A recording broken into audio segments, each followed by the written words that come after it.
শুভেচ্ছা, স্বাগত দুপুরের মাছরাঙার সংবাদে। আপনাদের সঙ্গে আছে আমি সাবরিনা হাসনাত। শুরুতেই গার্ডিয়ান লাইফ ইন্স্যুরেন্স সংবাদ শিরোনাম। বঙ্গবাজারে আগুনে ক্ষতিগ্রস্তদের আরও সহযোগিতার প্রতিশ্রুতি প্রধানমন্ত্রীর। 10 তলা বিপণী বিতান সহ 4 প্রকল্পের ভিত্তিপ্রস্তর স্থাপন।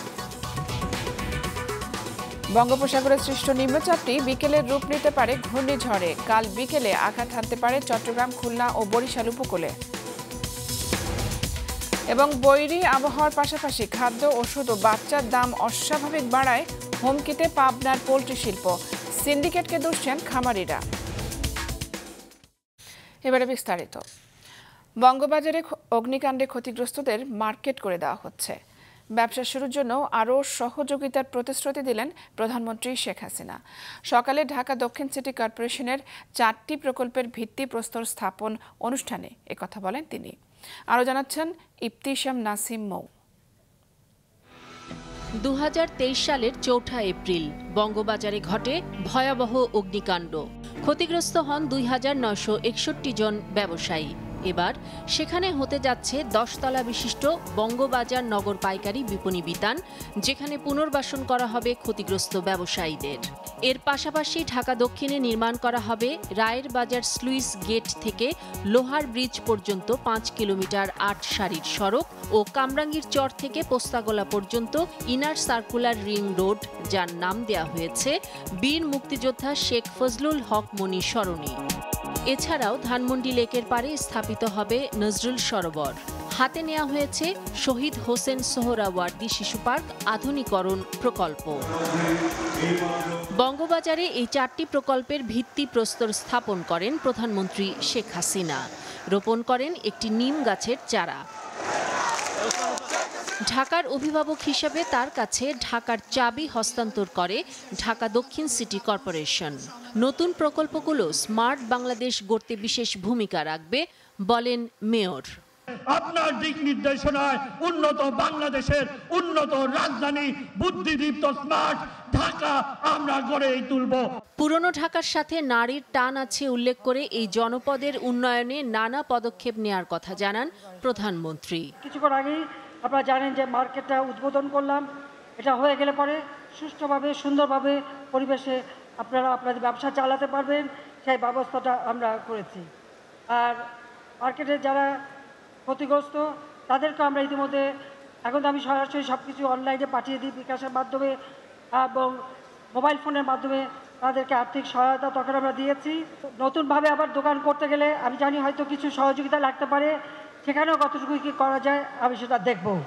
প্রধানমন্ত্রী আরও বলেন, বিএনপি দেশকে সন্ত্রাস, অস্ত্র চোরাচালানির দেশে পরিণত করেছিল। আওয়ামী লীগ সরকার এসে তা বন্ধ করে। এই দেশটা তো তারা কোথায় নিয়ে গিয়েছিল? সন্ত্রাস, জঙ্গিবাদ, অস্ত্র চোরা কারবারি। ওই তারেক জিয়া তো অস্ত্র চোরা কারবারি মামলায় সাজাপ্রাপ্ত আসামি। ওখানে বসে এখন নানাভাবে ওই অগ্নি সন্ত্রাস দিয়ে মানুষ মারা, মানুষ খুন করা, আগুন দিয়ে মানুষকে পোড়ানো, এইসব কাজ করে বেড়ায়। আওয়ামী লীগ সরকার এসে এই বাংলাদেশকে এই অস্ত্র চোরা কারবারির যে রুট, সেটা আমরা বন্ধ করেছি। ওয়ার্ড কমিশনারদের উপর অর্পিত দায়িত্বকে সুষ্ঠুভাবে পালনের নির্দেশ দিয়ে পার্কগুলোকে দখলমুক্ত, সংস্কার ও পরিচ্ছন্ন রাখার নির্দেশ দেন প্রধানমন্ত্রী শেখ হাসিনা। ইফতিশাম নাসিম মৌ, মাছরাঙা সংবাদ, ঢাকা। বঙ্গোপসাগরে সৃষ্ট গভীর নিম্নচাপটি বিকেলে ঘূর্ণিঝড় রিমেলে রূপ নিতে পারে। কাল বিকেলে আঘাত হানতে পারে চট্টগ্রাম, খুলনা ও বরিশালের উপকূল এলাকায়, জানিয়েছে আবহাওয়া অধিদপ্তর। গভীর নিম্নচাপটি ঘন্টায় 8 থেকে 10 কিলোমিটার বেগে উপকূলের দিকে এগিয়ে আসছে। বর্তমান অবস্থান অনুযায়ী এটি ঘূর্ণিঝড়ের রূপ নিলে মূলত বাংলাদেশ অংশেই বড় আঘাত হানতে পারে। এর প্রভাবে দেশের বেশিরভাগ জায়গায় আগামীকাল ভারী বৃষ্টিপাতের আশঙ্কা রয়েছে। এতে সামনের কয়েকদিন তাপমাত্রা কিছুটা কমতে পারে। আজকে বিকাল নাগাদ হয়তো ঘূর্ণিঝড়ের রূপ নিতে পারে এবং সেটার নাম হবে রিমাল। এবং সেটা আগামীকালকে বিকালের পর থেকে এর অগ্রভাগ আমাদের উপকূলীয় এলাকায় কিন্তু এর প্রভাব পড়তে শুরু করবে। যদি ঘূর্ণিঝড়ের রূপ নেয় সেইটার প্রভাবে আজকে সন্ধ্যার পর থেকে কিন্তু উপকূলীয় এলাকায় বিশেষ করে খুলনা, বরিশাল এবং চট্টগ্রাম এই সকল জায়গার অধিকাংশ জায়গায় কিন্তু বৃষ্টিপাত শুরু হবে এবং এটা পর্যায়ক্রমে দেশের অন্যত্র কিন্তু সারা দেশেই বৃষ্টিপাত হওয়ার সম্ভাবনা রয়েছে। বঙ্গোপসাগরে সৃষ্ট নিম্নচাপের প্রভাবে দেশের উপকূলীয় বিভিন্ন জেলায় এখন গুমট আবহাওয়া বিরাজ করছে। সকাল থেকে পটুয়াখালীতে আকাশ আংশিক মেঘাচ্ছন্ন রয়েছে। গভীর নিম্নচাপের সাথে পূর্ণিমার যোগ থাকায় বিভিন্ন নদ নদীর পানি স্বাভাবিক জোয়ারের চেয়ে কিছুটা বেড়েছে। বিভিন্ন এলাকায় জনসচেতনতামূলক মাইকিং এবং লিফলেট বিতরণ করছেন কোস্টগার্ডের সদস্যরা। তবে আইনশৃঙ্খলা বাহিনীর নিষেধ অমান্য করে পর্যটকদের সাগরে নামতে দেখা গেছে। সাতক্ষীরা, ভোলা ও নোয়াখালীতে রৌদ্রোজ্জ্বল আবহাওয়া, ভ্যাপসা গরমে মানুষ অনেকটা অতিষ্ঠ। চট্টগ্রাম, কক্সবাজার, মোংলা এবং পায়রা সমুদ্র বন্দরকে ১ নম্বর দূরবর্তী সতর্ক সংকেত দেখাতে বলা হয়েছে। ঘূর্ণিঝড় রিমাল মোকাবেলায় উপকূলীয় জেলাগুলোতে সমন্বয় সভা করেছে প্রশাসন। নেওয়া হয়েছে সার্বিক প্রস্তুতি। ৭০৩টি আশ্রয় কেন্দ্র প্রস্তুত করেছি। আমাদের ৩৫টি মুজিব কেল্লা রয়েছে। এই আশ্রয় কেন্দ্রগুলোতে ৩,৫১,৫০০ মানুষ এবং ২৭,৮৭৫টি গবাদি পশু রাখার মতো আমাদের ক্যাপাসিটি রয়েছে। মুজিব কেল্লাগুলোতে আমাদের ১২,২৫০ জন মানুষ এবং ১০,৫০০টি গবাদি পশু রাখার মতো ব্যবস্থা আমাদের রয়েছে। আমাদের পটুয়াখালী জেলার ৪টি উপজেলায় সিপিপির ৪৩৮টি ইউনিটের ৮,৭৬০ জন স্বেচ্ছাসেবক তার ইতিমধ্যে কাজ শুরু করেছে। এদিকে ত্রাণ ও দুর্যোগ ব্যবস্থাপনা মন্ত্রণালয় জানিয়েছে, ঘূর্ণিঝড় মোকাবেলায় এরই মধ্যে উপকূলীয় এলাকায় আশ্রয়কেন্দ্র প্রস্তুত রাখা হয়েছে। সকালে সচিবালয়ে জরুরি সভা শেষে সংবাদ সম্মেলনে ত্রাণ ও দুর্যোগ ব্যবস্থাপনা প্রতিমন্ত্রী মুহিবুর রহমান জানান, ঘূর্ণিঝড়ে খুলনা, সাতক্ষীরা, পটুয়াখালী, চট্টগ্রাম এবং কক্সবাজার সহ বেশ কিছু জেলায় ৭ থেকে ১০ ফুট উচ্চতার জলোচ্ছ্বাসের সম্ভাবনা রয়েছে। ভারী বৃষ্টিপাতে পাহাড়ি এলাকায় হতে পারে ভূমিধস। ঘূর্ণিঝড় মোকাবেলায় ৮০,০০০ স্বেচ্ছাসেবকের পাশাপাশি পর্যাপ্ত খাদ্যপণ্য এবং শুকনা খাবারও মজুত রাখা হয়েছে সংশ্লিষ্ট এলাকায় খাদ্য গুদামগুলোতে।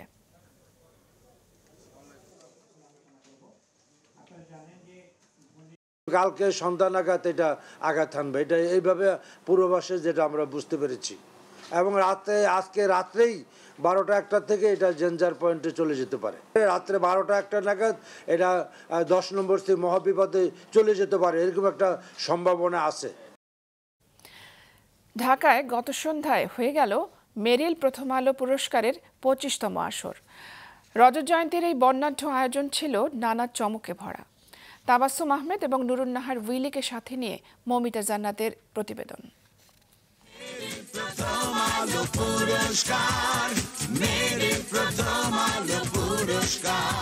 ৫০০ টেলিভিশন নাটক, অসংখ্য চলচ্চিত্র ও মঞ্চনাটকের অভিনয় শিল্পী মাসুদ আলী খান হুইল চেয়ারে বসে মঞ্চে এসে জানালেন, এখনও অনুভব করেন অভিনয়ের তুমুল ক্ষুধা।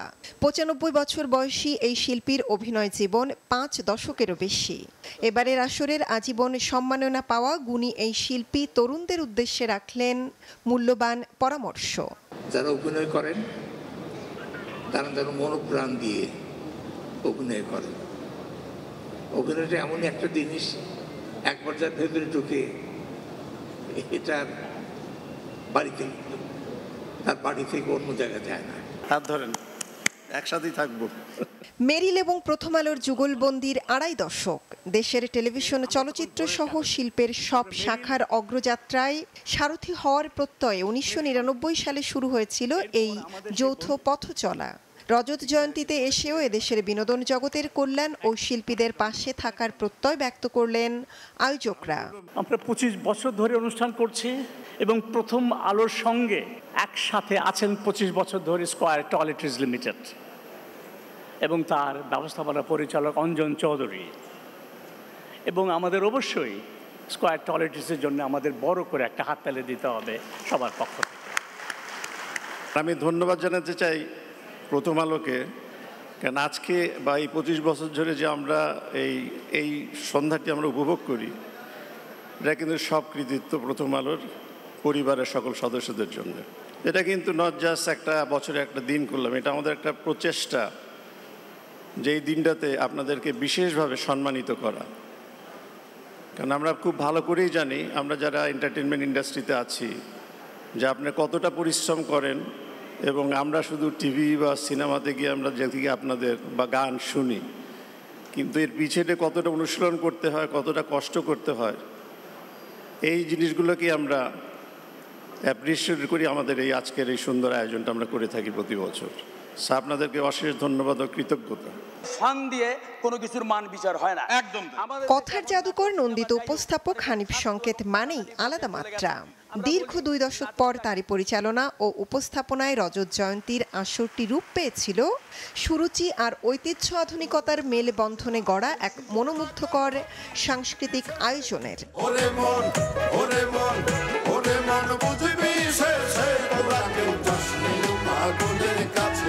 সেই সাথে ছিল ব্যঙ্গ বিদ্রুপের মধ্য দিয়ে ছোট বড় অসঙ্গতি তুলে আনার চিরচেনা রূপ।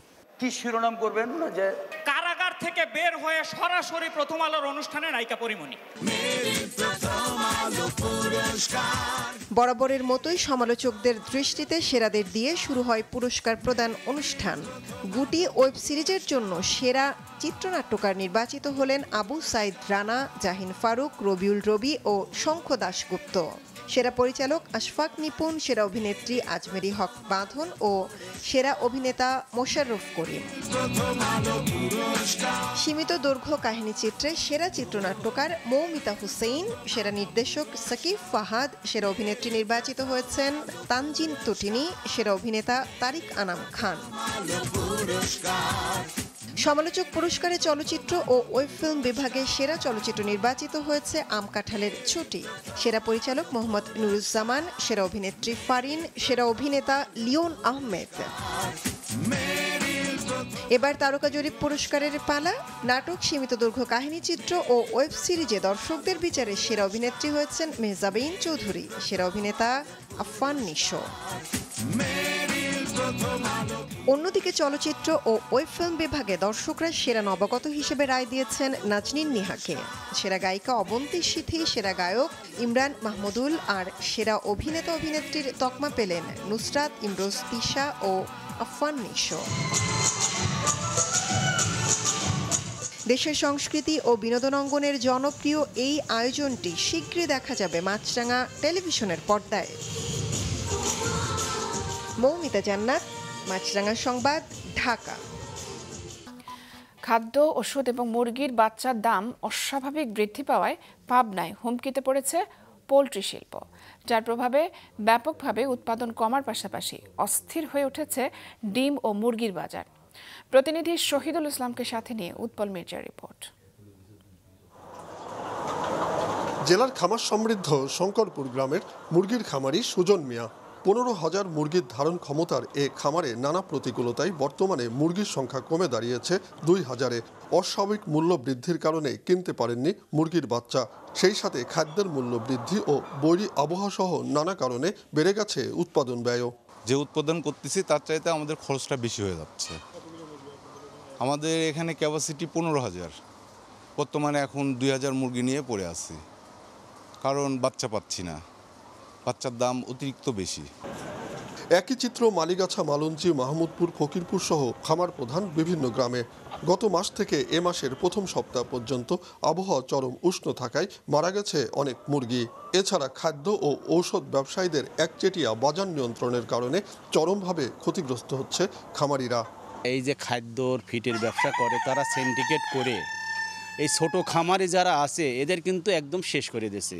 আমাদের থেকে যারা নিয়ে যায়, ঠিক আছে, তারা তো ঊর্ধ্ব দামে বিক্রি করে, এই দোষ তো খামারের না। খামারের এ ব্যবসায়িক মন্দার প্রভাব পড়েছে খুচরা বাজারে।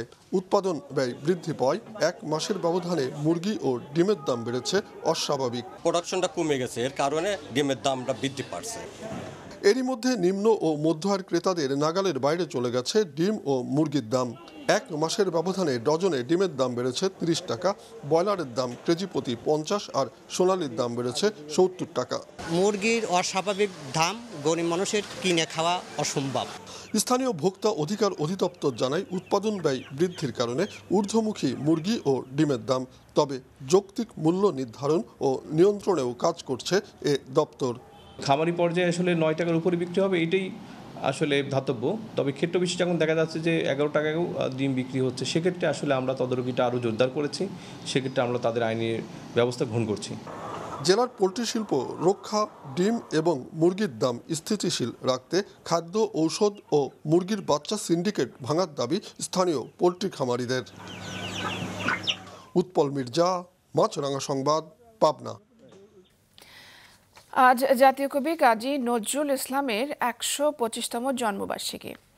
কবিকে শ্রদ্ধা জানাতে তার সমাধিতে ভোর থেকেই জড়ো হন নানা শ্রেণী পেশার মানুষ।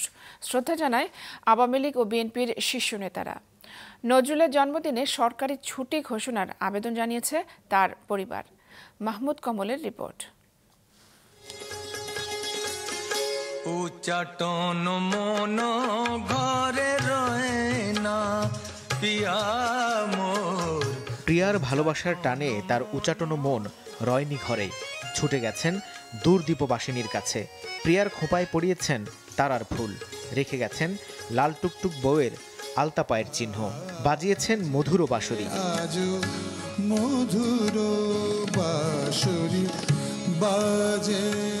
নজরুল বাংলা সাহিত্যের এমন এক কবি যার বিচরণ নেই এমন ক্ষেত্র খুঁজে পাওয়া মুশকিল। অগ্নিবীণা, সঞ্চিতা, বিষের বাঁশি ও কুহেলিকার রচয়িতা সেই দুখুমিয়ার আজ জন্মজয়ন্তী।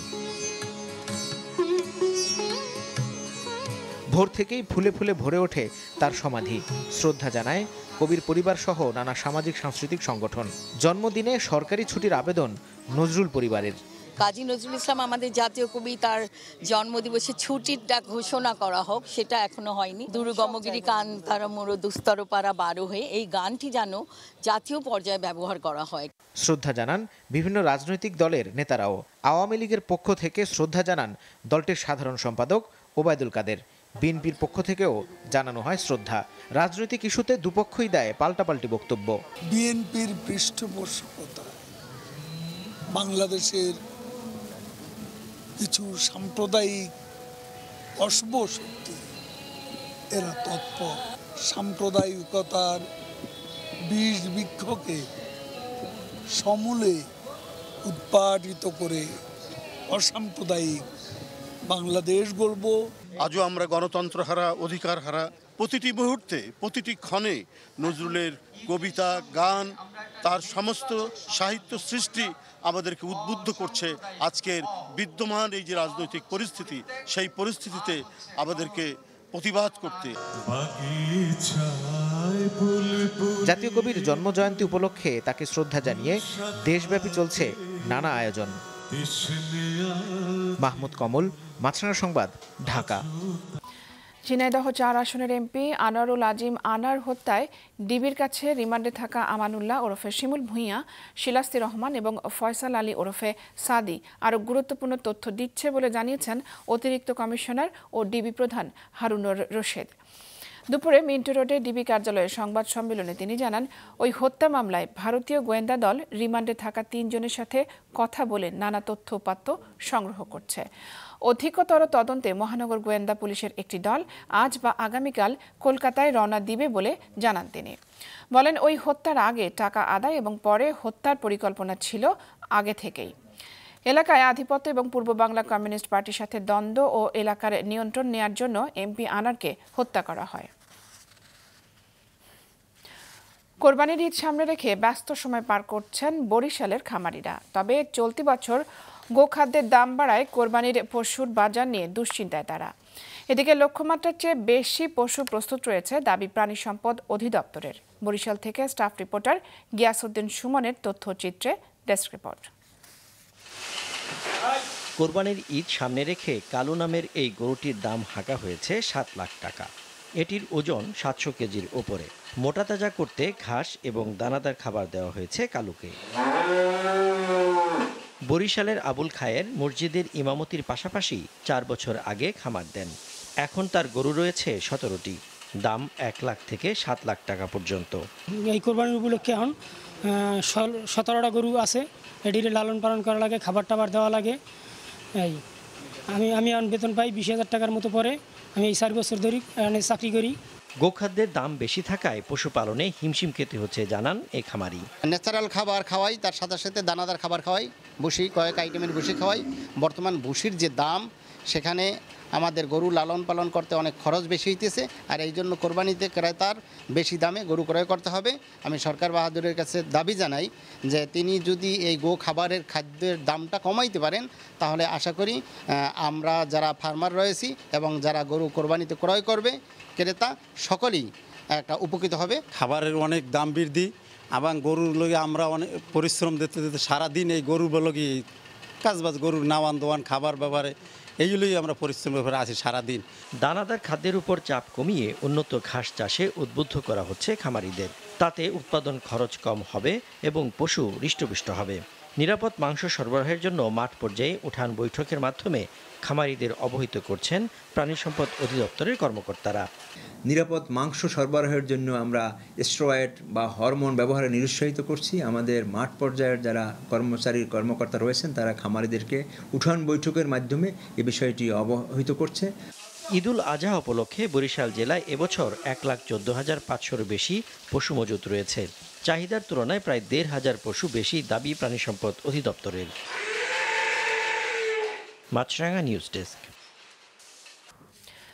দুপুরের সংবাদ শেষ করছি, যাবার আগে গার্ডিয়ান লাইফ ইন্স্যুরেন্স সংবাদ শিরোনামগুলো জানিয়ে দিচ্ছি আরও এক।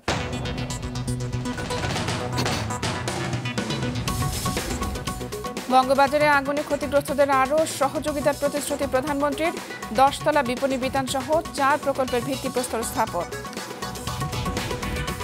বঙ্গোপসাগরের সৃষ্ট নিম্নচাপটি বিকেলে রূপ নিতে পারে ঘূর্ণিঝড়ে। কাল বিকেলে আঘাত হানতে পারে চট্টগ্রাম, খুলনা ও বরিশাল উপকূলে।